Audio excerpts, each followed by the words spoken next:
मई की तपती हुई धूप में यदि आप चाहते हैं आपका जेट प्लांट हेल्दी रहे और इस एक जेट प्लांट से हम बहुत सारे जेट प्लांट अपने गार्डन में ऐड कर पाएं, के साथ में शेयर करूंगी कि गर्मी की तपती धूप में भी आप अपने गार्डन में जेट प्लांट की कटिंग को ग्रो कर सकते हैं और कटिंग आपकी बारिश में बहुत आराम से तैयार हो जाएंगी। उनकी आप रिपोर्टिंग करके नए नए पौधे तैयार कर सकते हैं। हेलो फ्रेंड, मैं सविता ग्रीन गार्डन गुजरात से। जेट प्लांट एक सकुलेंट वैरायटी का प्लांट है, लेकिन ये समर लविंग प्लांट है। जितनी ही ज्यादा गर्मियां पड़ती हैं जेट प्लांट आपका उतना ही हेल्दी रहता है। कुछ चीजों का आपको ध्यान रखना चाहिए जिससे कि जेट प्लांट आपका तपती गर्मियों में भी हरा भरा बना रहेगा। इस टाइम पर बहुत सारे लोगों के पौधे में समस्या आ रही हो। किसी के पौधे में पत्तियां ही सारी झड़ गई होंगी, किसी के पौधे में पत्तियां जल रही होंगी, और जो लोग अच्छे से देखभाल कर पा रहे होंगे, वैसे तो इसकी कोई विशेष देखभाल नहीं रहती है, उनके गार्डन में पौधे मेरे पौधे की तरह हरे भरे बने होंगे। यदि आपके गार्डन में जेट प्लांट की पत्तियां झड़ रही हैं तो उसका एक ही रीजन हो सकता है, ओवर वाटरिंग। अगर आप पौधे को छाया में रखते हैं और ओवर वाटरिंग करते हैं, मतलब ज्यादा पानी डालते हैं, डेली पानी डालते हैं, जैसे आप मेरे गमले की मिट्टी देख लीजिए जेट प्लांट की, अभी आपको गीली दिखाई दे रही है। सुबह के 7 बज रहे हैं, 7 बजे के टाइम ही मैं वीडियो बनाती हूँ। अभी आप देखेंगे नमी है इसमें, लेकिन शाम होते होते ये सारी नमी हट जाएगी, पूरी मिट्टी सूख जाएगी। तो यदि इस तरीके से आपके पौधे की मिट्टी सूख जाती है तभी आपको उसे डेली वाटरिंग करनी है, वरना आपको पौधे में खाली साबरिंग करनी है।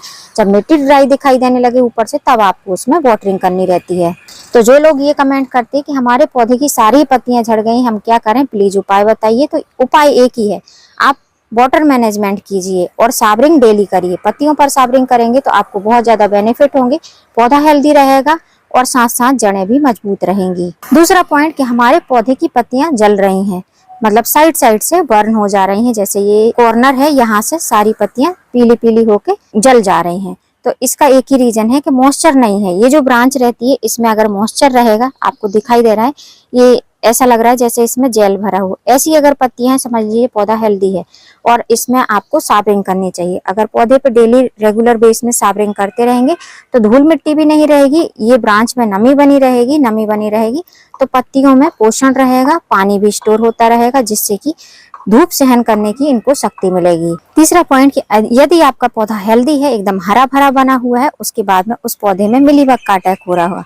व्हाइट कलर के यहाँ पर आप देख पा रहे हैं, ये व्हाइट कलर के इस तरीके से अगर थोड़ा सा भी पाउडर की तरह दिखाई दे तो उसको आप साबर से अच्छी तरीके से धुल दीजिए तो ये क्लीन हो जाएगा। और अगर ये ज्यादा हो जाएगा तो या तो आपको इस ब्रांच को कट करना पड़ेगा, ऊपर से टिप कट करनी पड़ेगी, या फिर आपको करना क्या है कि नीम ऑयल का स्प्रे करना पड़ेगा। नीम ऑयल आपको ऑनलाइन ऑफलाइन दोनों ही जगह मिल जाएगा। एग्रीकल्चर शॉप पे बहुत आसानी से नीम ऑयल मिल जाता है। नीम ऑयल कैसा आपको यूज करना है, अगर आप चाहते हैं 1 से 2 बार में आपको रिजल्ट देखने को मिले तो आपको 1500 ppm से ज्यादा वाला ही नीम ऑयल का यूज करना है। इससे कम वाले का यूज नहीं करना है। इससे कम वाले का यूज करेंगे तो आपको बहुत ही धीमे रिजल्ट मिलेंगे। तो इन चीजों का आपको हमेशा ध्यान रखना है और आपको अपने पौधे को ओपन सनलाइट में ही रखना है, खुले आसमान के नीचे ही रखना है।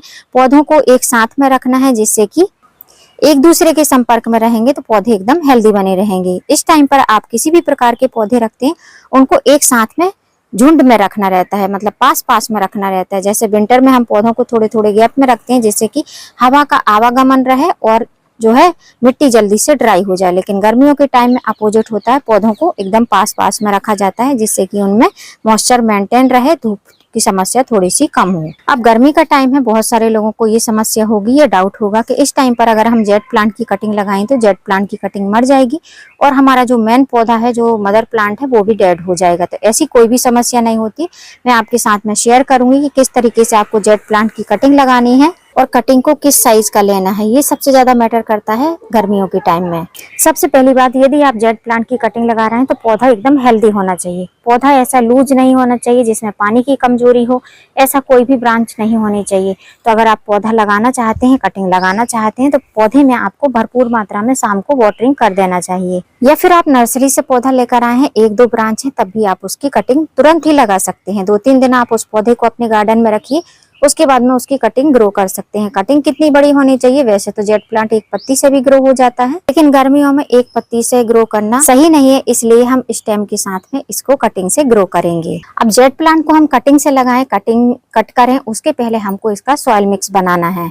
अब जेट प्लांट की कटिंग को ग्रो करने के लिए मैं आपके साथ में 4 चीजें शेयर कर रही हूँ जो कि नॉर्मली हैं। ये सब चीजें आपको बहुत जरूरी है कटिंग को ग्रो करने के लिए, जिसमें सबसे पहला है कटिंग, जो कि सबसे ज्यादा जरूरी है। अगर कटिंग लगाना है तो कटिंग तो चाहिए चाहिए। और उसके बाद में दूसरी सबसे जरूरी चीज है सॉइल मिक्स। आप सॉइल मिक्स किस तरीके से बना रहे हैं वो भी जरूरी है, क्योंकि कटिंग लगाने के लिए आपको मिट्टी की जरूरत पड़ेगी। तो मैं आपको बता दूं, मैंने सॉइल मिक्स में कुछ भी नहीं लिया है, बस जो आप सामने देख रहे हैं यही मेरा सॉइल मिक्स है। इसी में मैं जेट प्लांट की कटिंग को ग्रो करके दिखाऊंगी।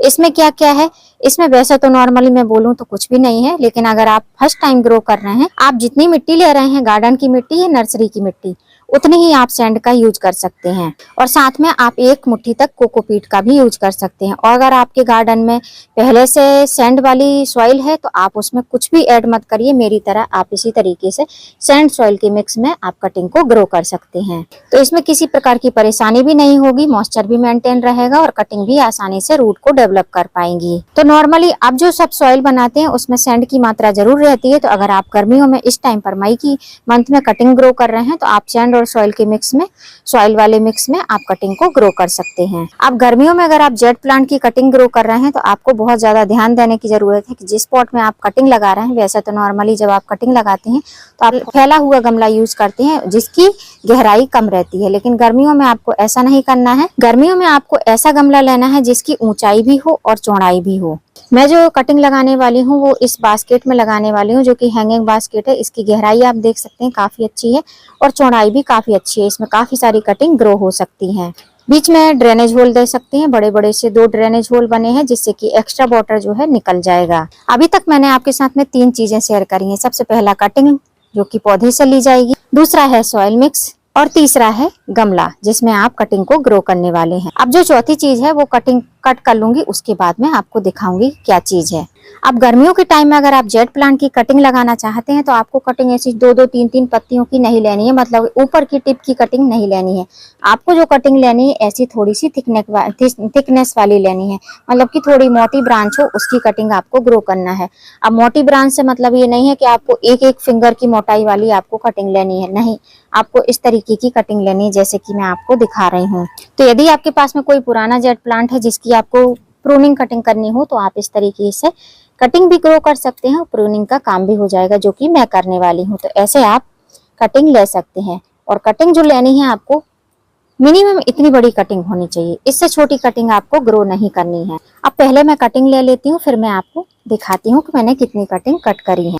अब यहाँ पर आप देख सकते हैं इतनी कटिंग मैंने कट कर ली है, जो कि मेरे हाथों में भी नहीं आ रही, हाथों से गिर जा रही है। अब जो मैंने इतनी बड़ी बड़ी कटिंग ली है, मोटी मोटी थोड़ी सी ब्रांच ली है, उसका रीजन एक ही है, क्योंकि अभी हम गर्मियों में लगाएंगे और अब जो आने वाला समय है वो है बारिश। बारिश के टाइम में कटिंग हमारी अच्छे से रेडी हो जाए और उनकी ब्रांच जो है गले ना बारिश के कारण, इसलिए मैंने ये मोटी मोटी ब्रांच ली है और थोड़ी सी बड़ी ब्रांच ली है।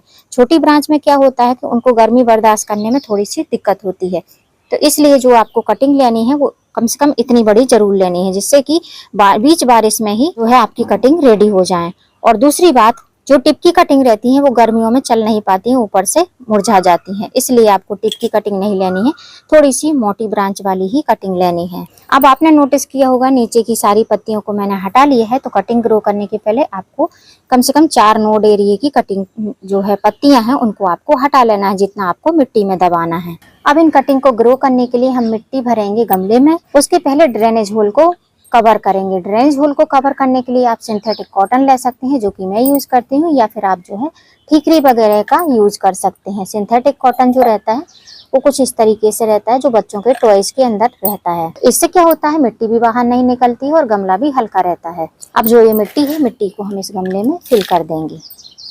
अब आप देख सकते हैं गमले को हमने फिल कर लिया है, थोड़ा सा नीचे ही रखा है। होल जो है, ये जो हैंगिंग के होल है उससे नीचे ही रखा है। कारण ये है कि पानी भी इसमें रुकना चाहिए, और दूसरी बात, अगर जब कटिंग ग्रो हो जाएंगी तो इसमें हम कंपोस्ट वगैरह दे सकेंगे। अब कटिंग लगाएं उसके पहले हमको जो मिट्टी है इसको पूरा अच्छी तरीके से नम कर देना है, मतलब नीचे तक ड्रेनेज होल से पानी निकलने लगे तब तक हमको इसमें पानी देना है। और आप देख रहे हैं मिट्टी बहुत जल्दी जल्दी से सूख जा रही है, क्योंकि मेरी मिट्टी जो है सूखी हुई मिट्टी है। तो जब तक नीचे से पानी नहीं निकलेगा, नीचे तक पानी नहीं पहुंचेगा, तब तक हमको इसमें पानी डालना है। अभी आप देख सकते हैं नीचे से पानी निकलने लगा है, मतलब अब इसमें हमको और पानी नहीं डालना है। अभी तक मैंने आपको 3 चीजें बताई थी, सबसे पहला कटिंग, दूसरा मिट्टी, तीसरा गमला। अब चौथी जो चीज है वो, यदि आप चाहते हैं कि जेट प्लांट की कटिंग बहुत जल्दी से ग्रो हो जाए, बहुत अच्छे से रूट बनाए, तो इसके लिए आपको यूज करना है एलोवेरा की लीफ का। इसका जो जेल रहता है ये रूटिंग हार्मोन का काम करता है, जो कि पौधों के लिए एक नेचुरल रूटिंग हार्मोन है और साथ साथ में नमी भी बनाए रखता है। तो वैसे तो आप इसको ग्राइंडर जार में ग्राइंड करके भी यूज कर सकते हैं, मैं ऐसे डायरेक्ट ही यूज कर रही हूँ। तो इसको ऐसे आपको लूज कर लेना है किसी भी चीज से, क्योंकि कटिंग जो है फोल्ड नहीं होनी चाहिए, कटिंग एकदम हेल्दी रहनी चाहिए। उसके बाद में जो हमारी ये कटिंग है, कटिंग को हम इस तरीके से डिप करेंगे जितना आपको मिट्टी में दबाना है। इस तरीके से कोटिंग करना है और कोटिंग करके ऐसे आपको मिट्टी में सिंपल सा दबा देना है और 2 फिंगर से जो साइड की मिट्टी है, जो गैप रहता है, उसको आपको दबा देना है। इसी तरीके से हम सारी कटिंग को ग्रो करेंगे। जैसे कि मैंने आपको दिखा है, ऐसे ही सारी कटिंग को ग्रो कर लेती हूँ, फिर मैं आपको दिखाती हूँ। अभी आप देख सकते हैं सारी ही कटिंग मैंने लगा दी है। इसी तरीके से आपको जेट प्लांट की कटिंग को ग्रो करना है। इसके बाद में आप चाहो तो स्प्रे बॉटल से इस पर साबरिंग कर सकते हो। मैं इस तरीके से पानी लेकर थोड़ा थोड़ा स्प्रिंकल कर दे रही हूँ, जिससे कि जो ब्रांच है वो भी थोड़ी सी गीली रहे। बहुत ज्यादा वाटरिंग नहीं करनी है, जिससे कि कटिंग आपकी हिल जाए। अब मैंने सुबह के टाइम में कटिंग लगाई है, अगर आपने शाम के टाइम में लगाई है तो आप as it is open terrace में इसको रख सकते हैं। सुबह के टाइम इसको चेंज कर सकते हैं, लेकिन कटिंग से लगा हुआ गमला आपको बार बार जगह नहीं चेंज करनी है, एक ही जगह पर रखना है। जहां भी रख देते हैं वहीं रहना चाहिए। तो अब जो इसको मैं रखने वाली हूँ, ऐसी जगह रखूंगी जहां सुबह से लेके 7 बजे से लेके और उसके बाद में 11-12 बजे तक इसमें धूप लगनी चाहिए। जो दोपहर की धूप रहती है 12 बजे के बाद वाली, वो धूप इसमें नहीं लगनी चाहिए। तो ये जो जगह देख रहे हैं, ये बाउंड्री वॉल के बाजू वाला जगह है। यहाँ पर सुबह के टाइम में धूप रहती है। दोपहर को जब वेस्ट साइड में सन आता है तो यहाँ पर धूप नहीं आती है। तो ये प्लेस सबसे बढ़िया है। और दूसरी बात, यहाँ से आगे जो है ड्रेनेज है, मतलब पानी निकास की व्यवस्था है। तो जब भी हम वाटरिंग करेंगे तो नीचे से इसमें नमी जाएगी, और अगर हम कभी भूल भी जाएंगे तो इसकी मिट्टी हमेशा गीली बनी रहेगी। अब जिस गमले में से, जिस पौधे में से आपने कटिंग ली थी, इस पौधे में आपको कुछ भी नहीं करना है। इसको ओपन टेरेस में ही रखना है। शाम के टाइम में इसमें वाटरिंग और साबरिंग दोनों ही कर देना है। ना ही इसमें किसी प्रकार का डैमेज होगा, ना ही पौधा आपका खराब होगा। तो जिस तरीके से मैंने जेट प्लांट की कटिंग लगाई है, ऐसे आप भी लगा सकते हैं। हैंगिंग बास्केट में लगा लेंगे तो कटिंग भी तैयार होती रहेंगी और आपकी हैंगिंग बास्केट देखने में भी बहुत सुंदर दिखाई देगी। और जैसे जैसे इन कटिंग में रूट बनती जाएगी, मैं आपके साथ में अपडेट शेयर करती जाऊंगी। तो यदि आप हैंगिंग बास्केट बनाना चाहते हैं, ग्रीनरी ऐड करना चाहते हैं, तो आप जेट प्लांट की इस तरीके से कटिंग लगाकर हैंगिंग बास्केट बना सकते हैं और बहुत ही सुंदर बुसी सी बास्केट बनेगी और नीचे बहुत सारे पौधे भी तैयार होते रहेंगे। तो यदि आप भी चाहते हैं एक पौधे से बहुत सारे जेट प्लांट के पौधे बनाना, तो देर ना करिए, अभी भी लगा लीजिए, जिससे कि बारिश के टाइम में आपके पौधे में बहुत अच्छी रूट बन जाएंगी और पौधे हेल्दी तरीके से चलते रहेंगे। ना उनमें गलन की समस्या आएगी, ना ही उनमें फंगस लगेगा। उम्मीद करती हूँ फ्रेंड वीडियो हेल्पफुल रहा होगा। वीडियो यदि अच्छा लगा हो तो वीडियो को लाइक करना, चैनल पे न्यू हो तो चैनल को सब्सक्राइब करना बेल आइकन के साथ। फिर मिलूंगी किसी नई वीडियो में नए टॉपिक के साथ। तब तक के लिए हैप्पी गार्डनिंग।